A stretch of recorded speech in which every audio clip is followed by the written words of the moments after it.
Good morning, children. Today we are starting the new poem that is A Thing of Beauty, written by John Keats of Flamingo Book.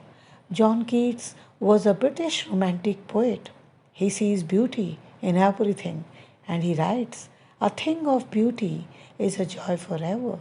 The poem is based on a Greek legend in which a beautiful young shepherd poet had a vision of Cynthia, the moon goddess.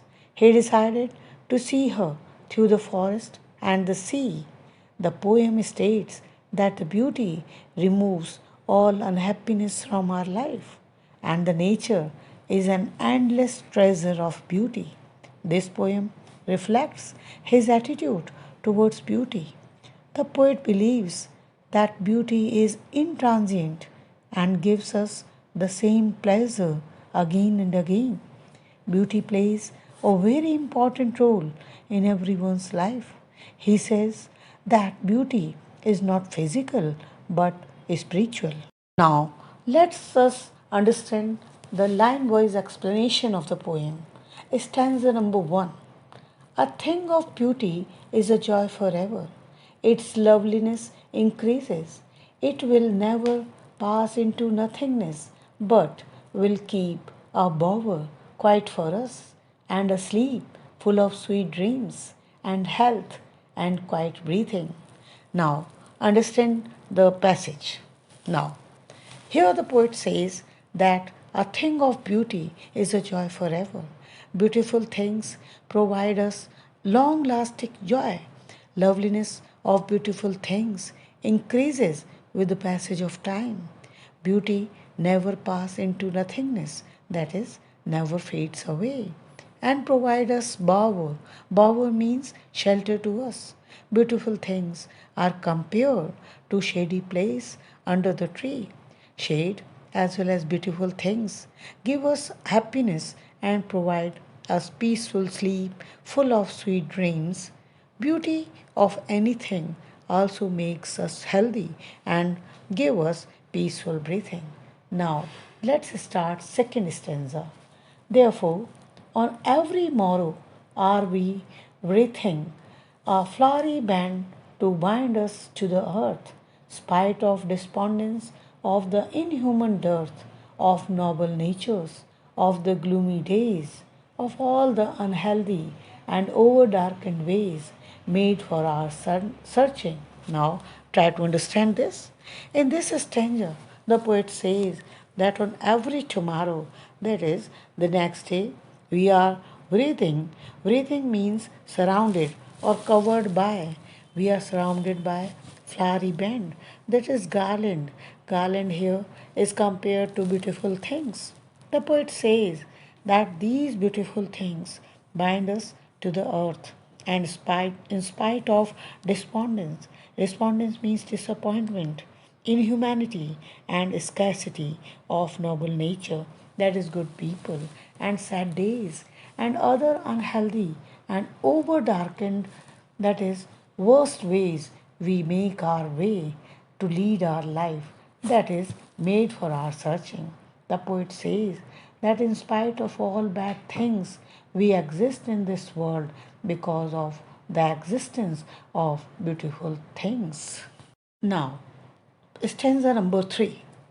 Yes, in spite of all, some shape of beauty moves away the pall from our dark spirits, such as the sun, the moon, trees old and young, sprouting a shady boon for simple sheep. Now, let us understand the explanation of the stanza. Here, the poet says that in spite of all disappointment in the world, some or the other form of beauty moves away the pall. Pall means a dark cloud of gloom. That is, beautiful things remove all our gloominess from our dark spirits, that is, from our unhappy lives. Then the poet gives example of beautiful things which exist in this world, like the sun, the moon, the trees, which gives a shady boon, that is, blessing to the sheep. Sheep here has been considered as a symbol of Lord Christ. Now, let us understand the stanza number 4. And such are daffodils with the green world they live in, and clear rills that for themselves a cooling covert make against the hot season.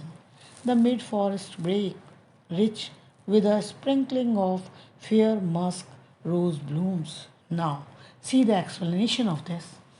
In this stanza, the poet has indicated towards all the beautiful things which exist on this earth, like daffodils in the green world, that is in forest, clear rills. Rills means a small stream which provide us a cooling shelter against the hot season. The poet also sees beauty in mid forest brake, that is, in the bushes of the forest, which sprinkle. Sprinkle means spread the fragrance of roses when they bloom. Now let's see the last stanza. And such too is the grandeur of the dooms we have imagined for the mighty dead. All lovely tales that we have heard or read, an endless fountain of immortal drink, pouring onto us from the heavens brink. Now, let us understand this extract, that is, last extract. In this last stanza, the poet has highlighted the impressiveness of death, that is, grandeur of the dooms. He has seen beauty in the dead of mighty warriors, in the death of the mighty warriors, or our forefathers, whose lovely stories we have heard or read.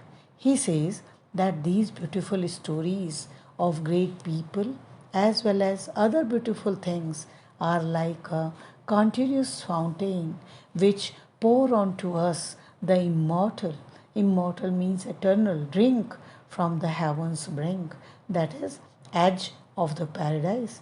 He says that the immortal drink is poured onto our hearts from the corner of paradise.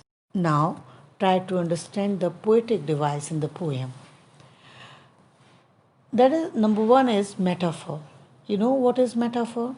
Metaphor is the figure of speech where comparison is there, but comparison words are not there. So, see the examples of metaphor here. Number one, bower quiet. Here, the beautiful things have been compared to shelter or the shady place. Number second, sweet dreams. That is, beautiful things. It has sweet dreams is also compared with the beautiful things. Wreathing flowery band means again collection of beautiful things it has been compared with. Next is that is compared to the sorrowful Pall. Paul. Paul here is compared to all the sorrowful things in the world. And the last one is endless fountain means beautiful things give us joy in life. Number two, that is alliteration. Here the figure of speech where we have found alliteration.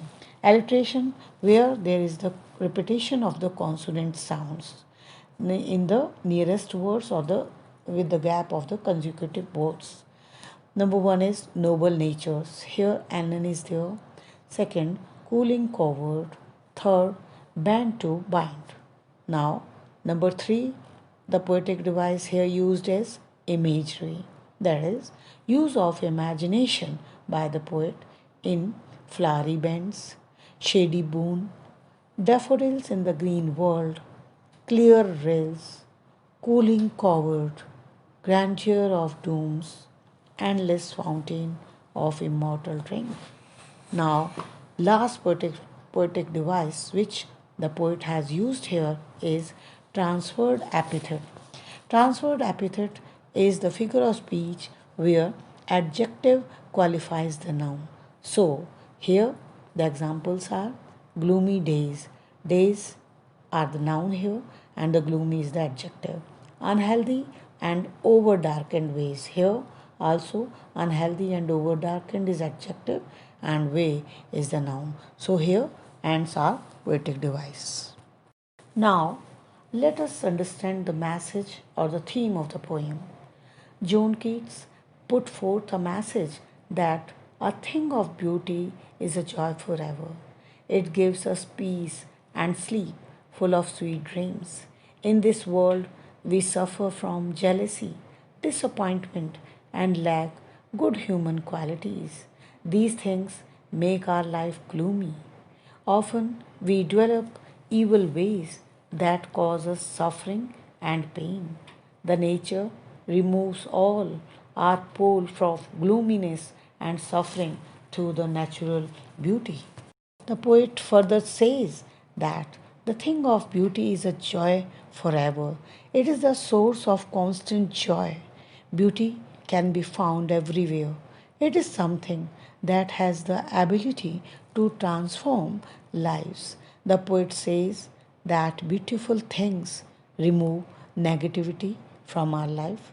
Being a romantic poet, John Keats talks about love, beauty, and youth in the poem. Beauty provides us with eternal joy and never fades away. Beauty plays a very important role in our lives and helps us to remain happy and joyful in this sad and mundane world. So, children, here ends our poem. Okay, now note down all the value points of the poem and complete your work regularly to avoid any inconvenience. Thank you and have a nice day.